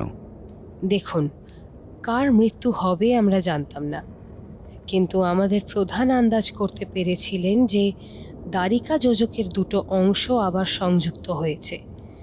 এর ফলে প্রবল তাণ্ডবের শুরু হতে পারে মৃত্যু। কিন্তু ব্যাপারটা এতটাই অপ্রত্যাশিতভাবে হলো যে ঠিক ধরতে পারিনি। তবে আমাদের গুরুজি ওই দ্বারিকা যোজক থেকে নির্গত শক্তির আভাস পেয়েছিলেন। সেই শক্তির উৎস সন্ধান করতে করতেই আপনার পিছু নিই আমি। এই দ্বারিকা যোজকটির খোঁজ অনেক দিন ধরে করছিল আমাদের সিক্রেট সোসাইটি। আপনারা ঠিক কারা বলুন তো? ব্যাপারটা একটু খোলসা করে বললে সুবিধা হয়। বলছি, আপনি বিভিন্ন গোপন সমাজ বা সিক্রেট সোসাইটির ব্যাপারে নিশ্চয়ই শুনেছেন। আমরাও সেরকমই একটা সিক্রেট সোসাইটির সদস্য। আমাদের নাম আপনারা ইতিহাসে পাবেন না, মূলত ভারতেই আমাদের অস্তিত্ব রয়েছে। আমাদের সোসাইটির নাম রক্ষক। গত কয়েক হাজার বছর ধরে আমাদের অস্তিত্ব রয়েছে দেশ ও পৃথিবীর বিভিন্ন জায়গায়। এসবের সাথে আমাদের কিসের সম্পর্ক? আমি এখন যে কথাগুলো বলবো সেগুলো একটু মন দিয়ে শুনবেন। আপনার কি মনে হয়, আমরা যে পৃথিবীতে বা যে ইউনিভার্সে বসবাস করি, সেই পৃথিবী বা ইউনিভার্সের বাইরেও অন্য কোনো ইউনিভার্স বা ডাইমেনশনের অস্তিত্ব আছে না নেই? থিওরি মানলে হ্যাঁ, বহু সংখ্যক ইউনিভার্সের তত্ত্ব সঠিক। মানে মাল্টিভার্স আর মাল্টিপল ডাইমেনশনের অস্তিত্ব রয়েছে, কিন্তু সেই সংক্রান্ত কোনো প্রমাণ নেই। কারণ এই সমস্ত জিনিস সম্পর্কে সাধারণ মানুষের না জানাই ভালো। অতিরিক্ত জ্ঞান এবং অতিরিক্ত কৌতূহল বিপদ ডেকে আনতে পারে। সেই কারণেই মানুষের জ্ঞানকে সীমিত রাখা হয়েছে। এবার যে জিনিসটা আপনার হাতে এসেছে, সেই জিনিসটা আমাদের এই ডাইমেনশনের সাথে অন্য একটা ভয়াবহ ডাইমেনশনের যোগসূত্র স্থাপন করে। তাই জন্য জিনিসটার নাম দ্বারিকা যোজক বা পোর্টাল কানেক্টর। এই জিনিসটার অস্তিত্ব পৃথিবীতে রয়েছে লক্ষ লক্ষ বছর ধরে। গুরুজির কাছে শোনা যে এই জিনিসটির উৎস এই পৃথিবীতে নয়, উৎস হলো মহাকাশ বা মহাশূন্য। কবে কিভাবে পৃথিবীতে তার আগমন গুরুজির জানা থাকলেও তা আমার জানা নেই। বেশ, আর ওই যে লিপি লেখা রয়েছে ওগুলো কি? সংস্কৃতের মতো দেখতে হলেও ওই লিপি আসলে একটা অব্যবহৃত লিপি। বলা হয় ল্যাঙ্গুয়েজ অফ দ্য ডেড। সহজভাবে বললে ওই লিপি হলো পৈশাচী ভাষার লিপি। পৈশাচী? পিশাচদের ভাষাকে বলা হয় পৈশাচী। দ্বারিকা যোজকের ওপরই যে কথাগুলো লেখা রয়েছে সেগুলো আসলে পিশাচের আহ্বান মন্ত্র। যেদিন আপনি ওই দুটো অংশকে জোড়া লাগিয়েছেন সেদিন থেকেই তাই পিশাচটির আগমন হয়েছে। কিন্তু তারা কেন চায় এই আর্টিফ্যাক্ট? মানে সে তো আমায় মেরেও নিয়ে নিতে পারে জিনিসটা। প্রধানের কাছ থেকে জানতে পেরেছি যে ব্যক্তি দ্বারিকা যোজককে সংযুক্ত করে তার সাথে ওই জিনিসটি একটি সম্পর্ক তৈরি করে, অর্থাৎ এই মুহূর্তে আপনি ওই জিনিসটির মালিক। আপনি যদি মারা যান তাহলে আপনার সাথে সাথে দ্বারিকা যোজক ধ্বংস হয়ে যাবে। সেটা অবশ্যই ওই পিশাচটি চায় না, তাই ছলে বলে কৌশলে জিনিসটা স্বেচ্ছায় ওর হাতে তুলে দিতে বাধ্য করতে চাইছে আপনাকে। পিশাচিটি কি চায়? কে এই পিশাচি? কি হলো বলুন? আপনার এখন উচিত কাজ হবে এই দ্বারিকা যোজকটিকে ধ্বংস করা। এই দ্বারিকা যোজক ব্যবহার করে আগেও একটি পোর্টাল খোলার চেষ্টা হয়েছিল, কিন্তু তখন পুরোপুরি সম্পন্ন হয়নি প্রক্রিয়া। তাই এই পিশাচ আবার চেষ্টা করছে সেই পোর্টালটি খোলার। সেই কারণে ওর দরকার এই যন্ত্রটি। সৃষ্টির আদিকাল থেকে এই ভয়াবহ ডাইমেনশনটির অস্তিত্ব রয়েছে, যেখানে আবদ্ধ রয়েছে এক প্রাচীন শয়তান। পিশাচদের উৎপত্তির কারণে প্রাচীন শয়তান অবশ্যই চাইবে এই ডাইমেনশনে নিজের অধিকার বিস্তার করতে। সেই কাজটাই করতে পারে দ্বারিকা যোজক। হঠাৎ কেন এই প্রাচীন শয়তানকে আহ্বান জানাতে চাইবে কেউ? এই পৃথিবীতে এখনো কিছু কিছু গোপন গোষ্ঠী রয়েছে যারা এই প্রাচীন শয়তানকে বিভিন্ন নামে নিজেদের দেবতা রূপে পুজো করে। পুজোর নামে মানুষ খুন করে, দাঙ্গা করায়, মানুষে মানুষে হানাহানি করায়। ভারতবর্ষে এই অপদেবতাকে মহাপিশাচ রূপে পুজো করে বেশ কিছু গোপন গোষ্ঠী। কিন্তু আমাদের সাথে তো এরকম কোনো গোপন গোষ্ঠীর সম্পর্ক নেই। তাহলে সময় মতো সব জানতে পারবেন। এখন সময় নেই, তাড়াতাড়ি তৈরি হয়ে নিন। আমাদের রওনা দিতে হবে সেই জায়গার উদ্দেশ্যে যেখানে আগেও পোর্টাল খোলার চেষ্টা করেছে এই পিশাচ। ওই স্থানেই ধ্বংস করতে হবে এই দ্বারিকা যোজক। কোথায়? আপনি চেনেন সেই স্থান? ওই ম্যানশনে। গুরুজি নিজের দিব্যদৃষ্টি দিয়ে দেখেছেন যে আপনার বাবা পাগলের মতো বারবার ওই ম্যানশনের ছবি এঁকেছেন। ওখানেই রয়েছে আপনার সমস্ত প্রশ্নের উত্তর। কিন্তু আমি কি পারবো ধ্বংস করতে? দ্বারিকা যোজক সংযোজন সকলে করতে পারেন না। আপনি পেরেছেন, কারণ আপনার মধ্যে সেই শক্তি রয়েছে। সাধারণ মানুষের কাজ না এটা। আপনি যে হ্যালুসিনেশন করছেন সেটা আসলে ক্লেয়ারভয়েন্স। মানে? আপনার মধ্যে এই লুক্কায়িত শক্তি ছিল। দ্বারিকা যোজকের নিজস্ব শক্তি আপনার ভেতরের শক্তিকে উজ্জীবিত করেছে শুধুমাত্র। আপনার ভেতরের শক্তির সাথে আপনার পরিচয় করিয়েছে শুধুমাত্র। শক্তি, ক্লিয়ারভয়েন্স, এসবের মানে কি? আমার মধ্যে শক্তি রয়েছে? এটা তো ঠিক হজম হলো না। যেমন বললাম, দ্বারিকা যোজককে সংযুক্ত করা কোনো সাধারণ মানুষের কাজ নয়। দ্বারিকা যোজক তার সাথেই সম্পর্ক গড়ে যে সেই শক্তির অধিকারী। আপনার কাছে এই শক্তি কিভাবে এলো তা আমার জানা নেই, তবে গুরুজির কথা অনুসারে আপনার সমস্ত প্রশ্নের উত্তর রয়েছে ওই ম্যানশনে। গুরুজির আশীর্বাদ আপনার সাথেই আছে। আর দেরি নয়, আবার একটা মৃত্যুর আগেই সব শেষ করতে হবে। দেওয়ালে টাঙানো মায়ের ছবির সামনে কিছুক্ষণ দাঁড়িয়ে রইল রাহুল। তারপর আপন মনেই মায়ের সাথে কথা বলতে লাগলো সে। মা, তুমি কেমন আছো? আশা করি ভালো আছো। তোমায় আজও খুব মিস করি আমি। আজকের পর আমার কি অবস্থা হবে আমি জানি না। আমি জীবিত থাকবো কিনা সেটাও জানি না, কিন্তু একটা কথা জানি মা, তুমি সবসময় আমার সাথেই রয়েছ। তোমার আশীর্বাদের প্রয়োজন রয়েছে আজ। আমায় শক্তি দাও মা। কথাগুলো বলতে বলতে চোখ দুটো জলে ভরে এলো তার।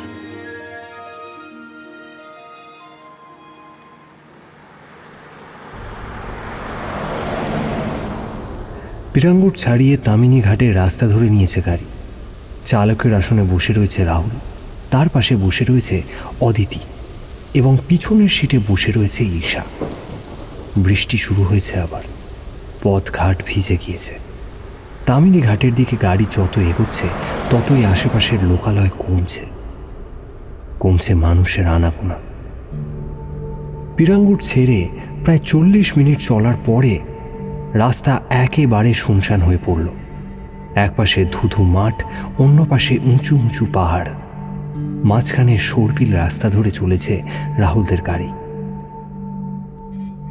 আরও কিছুক্ষণ চলার পরে কিছুটা পরিষ্কার হলো সামনের রাস্তা। বেশ কিছুটা দূরে ধুধু প্রান্তরের মাঝেই দেখা যাচ্ছে প্রকাণ্ড একটা ম্যানশন, যেটা রাহুলদের গন্তব্য।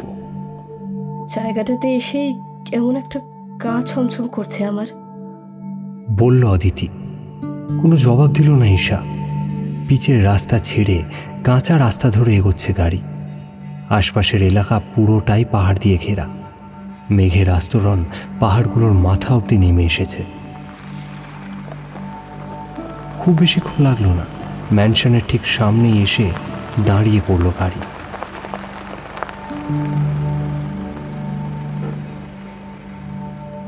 ম্যানশনের সদর দরজা দেখে রাহুল ফিরে গেল 15 বছর আগের সেই দিনটাতে।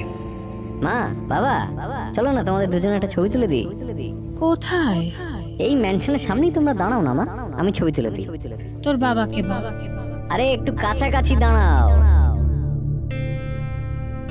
মা বাবার মধ্যে সবকিছু হয়তো স্বাভাবিক ছিল না, ওদের হাসি স্বাভাবিক ছিল না সেদিন। মনে পড়ে রাহুলের। সদর দরজা দিয়ে ম্যানশনের ভেতরে প্রবেশ করলো ওরা 3 জন। ভেতরটা অন্ধকার তখনও। দরজা দিয়ে ঢুকতেই একটা ঘোরালো সিঁড়ি উঠে গিয়েছে ওপরের দিকে। সেদিকে হাঁটতে হাঁটতেই অদিতি বলল, আচ্ছা, আমার একটা প্রশ্ন আছে। রাহুল যদি নিজেই আবার দ্বারিকা যোজকের দুটো অংশ আলাদা করে দেয়, তাহলে তো এসব কিছুর ইতি এখানেই হতে পারে। সেক্ষেত্রে দুটো জিনিস ঘটতে পারে। এক, এই পিশাচ হঠাৎ করেই রাহুলের ওপর আক্রমণ করতে পারে। 2, পিশাচ হয়তো আক্রমণ করলো না, কিন্তু যে পোর্টালটাই বাড়ি থেকে খোলা হয়েছিল সেই পোর্টালের অস্তিত্ব থেকেই যাবে। ভবিষ্যতে আরও বড় বিপদের আশঙ্কা থাকতে পারে। ঘোরালো সিঁড়ি বেয়ে উপরে উঠতে লাগলো 3 জন। বৃষ্টির পরিমাণ এখানে অনেকটাই বেশি। রাহুলকে জিজ্ঞাসা করল, এই দ্বারিকা যোজক নিয়ে কি করতে হবে এবার? যে কোনো জায়গায় বসে আপনার সামনে যন্ত্রটি রাখুন আর চোখ বন্ধ করে পিশাচটিকে স্মরণ করুন। ভাবটা এমন হবে যেন আপনি স্বেচ্ছায় যন্ত্রটি ওকে দিতে চান। আমরা পাশের ঘরে লুকিয়ে রয়েছি।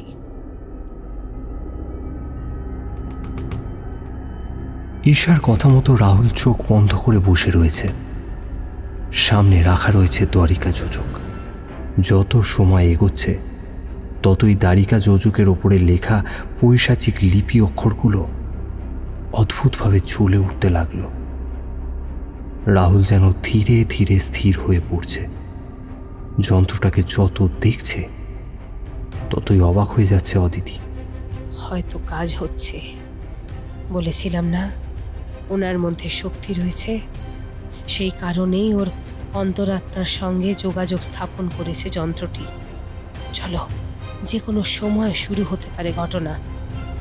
ঈশার কথায় অদিতি চলে এলো পাশের ঘরে। নিশ্চুপ হয়ে অপেক্ষা করতে লাগলো ওরা দুজন।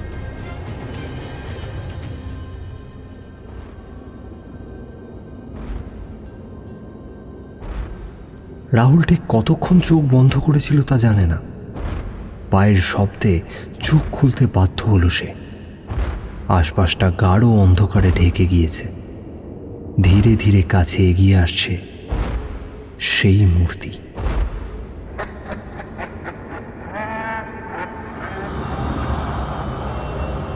দ্বারিকা যোজক যন্ত্রটি ঘিরে একটা আলোর বলয় তৈরি হয়েছে। রহস্যময় মূর্তিটির দৃষ্টি সেদিকেই রয়েছে। এবার রাহুল উঠে দাঁড়ালো।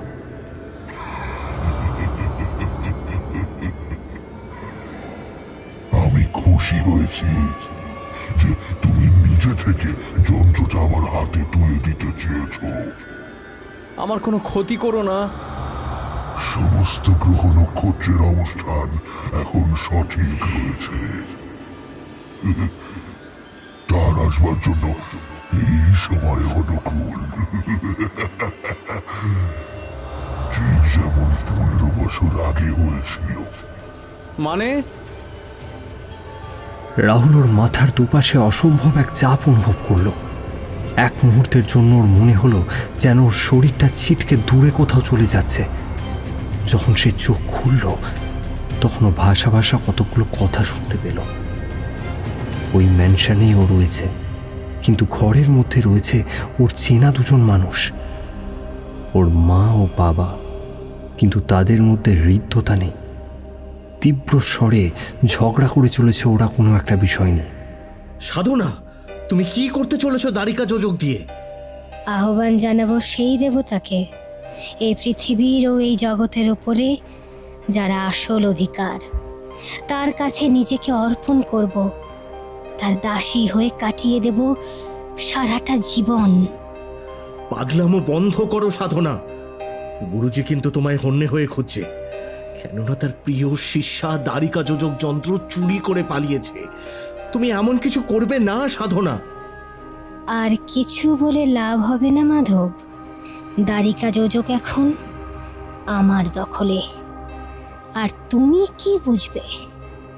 তুমি একজন সাধারণ মানুষ, আমি অসীম ক্ষমতা সম্পন্ন দেবী হতে চলেছি। এই দ্বারিকা যোজক আমায় সেই পথ তৈরি করে দেবে। গুরুজি, রক্ষক, এরা দুর্বল দুর্বল, এরা দুর্বল। আমার অলৌকিক ক্ষমতা জন্মগত। অপার্থিব মহাশক্তিকে নিয়ন্ত্রণ করার ক্ষমতা অর্জন করেছি আমি। শুধু এই জগৎ নয়, নিজের ইচ্ছে মতো যে কোনো জগতের জ্ঞান অর্জন, শক্তি অর্জন সব কিছুই করতে সাহায্য করবে এই দ্বারিকা যোজক। এই ক্ষমতাকে ব্যবহার করে আমি সমগ্র জগতে রাজত্ব করতে পারবো। মানুষ ও জীবের মনের নিয়ন্ত্রণ, তাদের ভাগ্য নিয়ন্ত্রণ, সময় নিয়ন্ত্রণ, সব কিছু করতে পারবো আমি। হ্যাঁ, সব কিছু করতে পারবো আমি। এই অধিকার আমি কাউকে ছিনিয়ে নিতে দেব না। আমি না হয় সাধারণ মানুষ, কিন্তু ভুলে যেও না যে তোমার ছেলে রাহুলের মধ্যেও তোমার শক্তির অংশ রয়েছে। তোমার শক্তির অনেকটাইও পেয়েছে। গুরুজিও আমায় সেটাই বলেছিল। যদিও এখনো ব্যাপারটা জানে না, কিন্তু একদিন জানবে। একদিনও নিজের শক্তি সম্পর্কে অবগত হবে। সেদিন যখনও তোমার এই ভুল সিদ্ধান্তের বিরুদ্ধে প্রশ্ন তুলবে, সেদিন তুমি সামলাতে পারবে তো? নিজের ছেলের চোখে চোখ রেখে কথা বলতে পারবে তো তুমি? ও নিজের মাকে নিয়ে গর্ব করবে। গর্ব? যে মানুষ নিজের ক্ষমতাকে জগৎ সংসারের ধ্বংসের কাজে লাগায়, সে মানুষ নয়, মানুষরূপী পিশাচ। দুঃখের বিষয় হলো এই যে তুমি রক্ষকের একজন সদস্য। যে সিক্রেট সোসাইটি পৃথিবী এবং অন্য জগৎ সংসারকে অন্য ডাইমেনশনের বিপদ থেকে রক্ষা করে চলেছে, তুমি তাদের বিরুদ্ধে গিয়ে ঠিক তার উল্টোটাই করছো। ক্ষমতার নেশায় তুমি পাগল হয়ে গেছো, আর ক্ষমতার নেশায় ভূত হয়ে গেলে সে মানুষের পতন অনিবার্য। মাধবের কথা শোনে না সাধনা। হাতে ধরা দ্বারিকা যোজকের ওপরের ভাগটা নির্দিষ্ট একটা কৌণিক অবস্থানের দিকে ঘোরানো শুরু করলো সে, এবং ঘরের এক কোণে দেখা যেতে থাকলো ছোট্ট একটা কালো গহ্বর।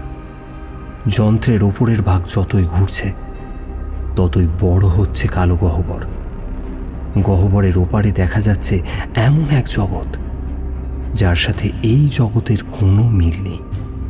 ওই জগতে ধ্বংসলীলা ছাড়া আর কিছুই নেই।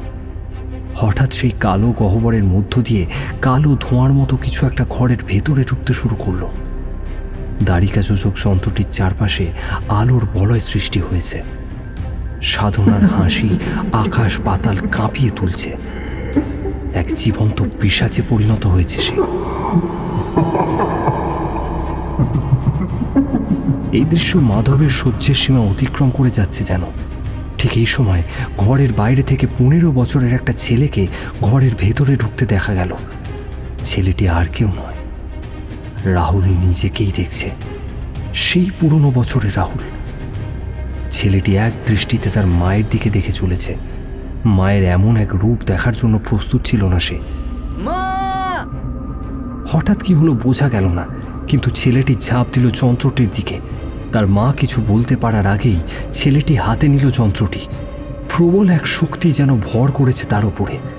শরীরের সমস্ত শক্তি প্রয়োগ করে দ্বারিকা যোজক যন্ত্রটিকে দ্বিখণ্ডিত করে ফেলতে সক্ষম হলো ছেলেটি। এর ফলে হঠাৎ করেই ঘরের ভেতরে তৈরি হওয়া কালো গহ্বর বন্ধ হয়ে গেল। যেটুকু কালো ধোঁয়া ঘরের ভেতরে আসতে পেরেছিল তার সবটাই সাধনার শরীরের মধ্যে মিলিয়ে গেল। রাহুলের মায়ের শরীরে শুরু হলো ভয়ানক এক পরিবর্তন। 15 বছরের রাহুল আর সহ্য করতে না পেরে অজ্ঞান হয়ে গেল।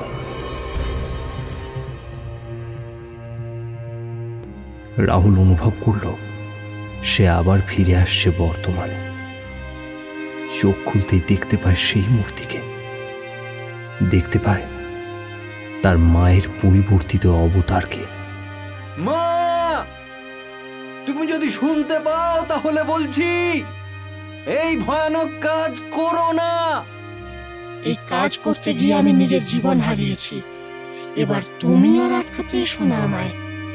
প্রাণে বাঁচতে চাইলে চলে যাও এখান থেকে। না না না, প্রাণ থাকতে আমি তোমায় এই কাজ করতে দেব না। রহস্যময়ী মূর্তির হাতের এক ধাক্কায় কয়েক হাত দূরে ছিটকে পড়ল রাহুল। দেওয়ালের সাথে প্রবল ধাক্কায় আহত হয়েছে সে। আশপাশের অন্ধকার কেটে গিয়েছে। শব্দ শুনে অন্য ঘর থেকে ছুটে এসেছে ঈশা ও অদিতি। তারা একযোগে আক্রমণ করতে গেলে 2 হাতের ধাক্কায় ওরা বেশ খানিকটা দূরে ছিটকে গিয়ে পড়ে। পিশাচরূপী সাধনা ইতিমধ্যেই হাতে তুলে নিয়েছে যন্ত্রটা, আর একবার সঠিক কৌণিক অবস্থানে ঘোরাতে শুরু করেছে সেই জিনিসটাকে। ততক্ষণে রাহুল উঠে দাঁড়িয়েছে আবার। বিন্দু মাত্র সময় নষ্ট না করে পিশাচের হাত লক্ষ্য করে ঝাঁপিয়ে পড়ল সে। চেপে ধরল দ্বারিকা যোজক যন্ত্রটি।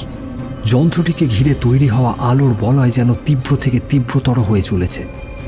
যন্ত্রটিকে একদিক থেকে টানছে সাধনা, আর অন্য দিক থেকে টানছে রাহুল।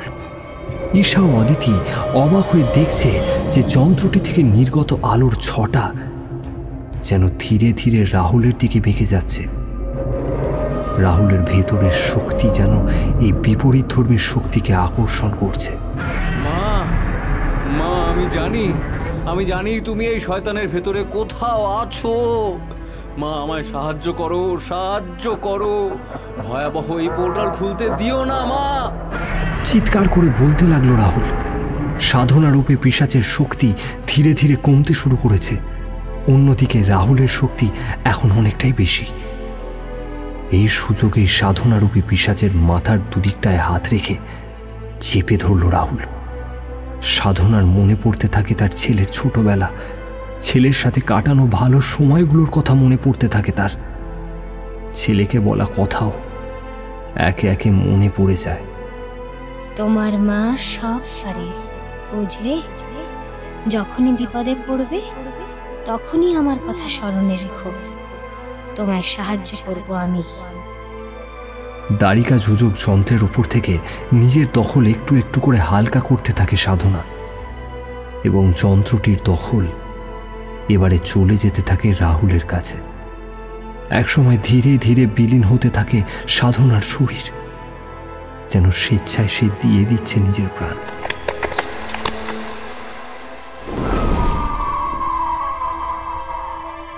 একসময় সম্পূর্ণরূপে নিশ্চিহ্ন হয়ে গেল পিশাচ তথা সাধনা। মাটিতে পড়ে জড় পদার্থের মতো রয়েছে দ্বারিকা যোজক, আর রাহুল হাঁটু গেড়ে বসে হাঁপাচ্ছে। রাহুলের দিকে ছুটে এলো অদিতি আর ঈশা। রাহুলকে জড়িয়ে ধরল অদিতি। ঈশার মুখে তখন হাসি। সে বলল, এই দ্বারিকা যোজক যেন আত্মার বিচার করতে জানে, রাহুলের ভালো শক্তির পাল্লা ভারী ছিল বলে তোমার শক্তির সঙ্গে গাঁট ছড়া বাঁধল। এটাই হয়তো তোমার বিপন্মুক্ত হওয়ার কারণ। একটু ধাতস্থ হয়ে নিল রাহুল। এবার এখান থেকে বেরোনো যাক, আর এক মুহূর্ত নয়। বৃষ্টি নামছে, শহরে ফিরতে হবে।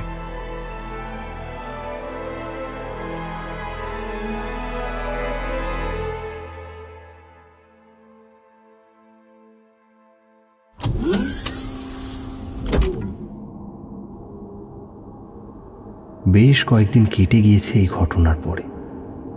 ভারতবর্ষের কোনো এক গোপন স্থানে অবস্থিত একটা বিল্ডিংয়ের কোনো এক গোপন ঘরে বসে রয়েছে রাহুল, তার সাথে অদিতি ও ঈশা। একটা বিছানার সামনে বসে রয়েছে ওরা।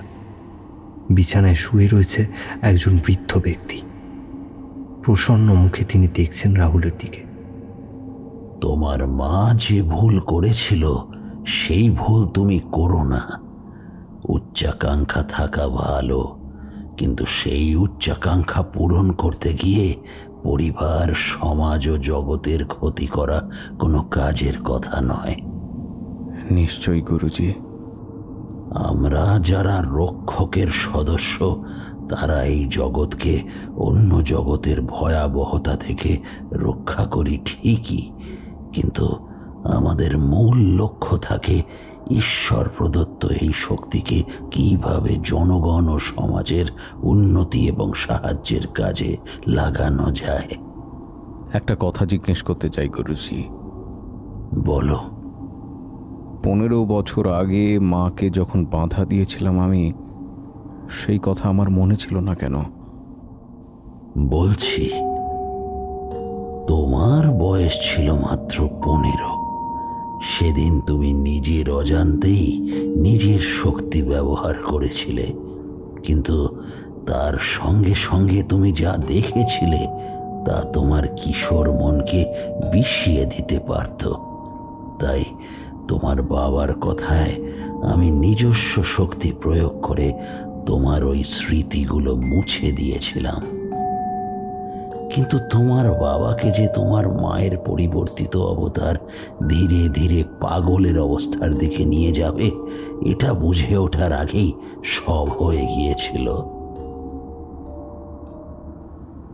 বেশ, এবার তোমরা এসো, যোগাযোগ রেখো, যাওয়া আসা করো মাঝে মধ্যে। মহারাষ্ট্র থেকে খুব বেশি দূরে তো নয়। তোমার তো পরিবার রয়েছে, তাই তোমায় থাকতে বলবো না, কিন্তু আমরা কিছু অদ্ভুত ক্ষমতা সম্পন্ন মানুষকে নিজেদের সাথেই রেখেছি। আসলাম গুরুজি।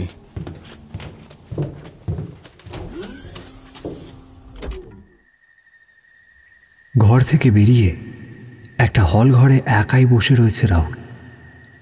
ঈশা অদিতিকে নিয়ে জায়গাটা ঘোরাতে নিয়ে গিয়েছে। এই সময় অন্য একজনকে দেখল সে। রাহুলকে দেখে সে এগিয়ে এলো। বুঝতে পারি? হ্যাঁ, নিশ্চয়ই। আমার নাম রাহুল, রাহুল শিন্ডে। নমস্কার, আমার নাম ঋতুব্রত সান্যাল। আপনি এখানেই থাকেন? আগে হ্যাঁ, একটা দুর্ঘটনায় আমি আমার স্ত্রীকে হারাই। ও, আই এম সো সরি। আসলে চৌধুরীদের বাড়িতে যাওয়াটাই কাল হয়েছিল, জানেন। সরি, বুঝলাম না। Long story. বলুন না, এখনো সময় আছে হাতে। শুনবেন? হ্যাঁ, বেশ, তাহলে শুনুন। কেমন লাগলো আজকের এই গল্পটি? ভালো লাগলে অবশ্যই এসো গল্পগুলিকে সাবস্ক্রাইব করুন আর কমেন্ট করে জানান আপনাদের মূল্যবান মতামত। দেখা হবে নতুন কোনো গল্পে। শুভরাত্রি। ভালো থাকবেন এবং সকলকে ভালো রাখবেন।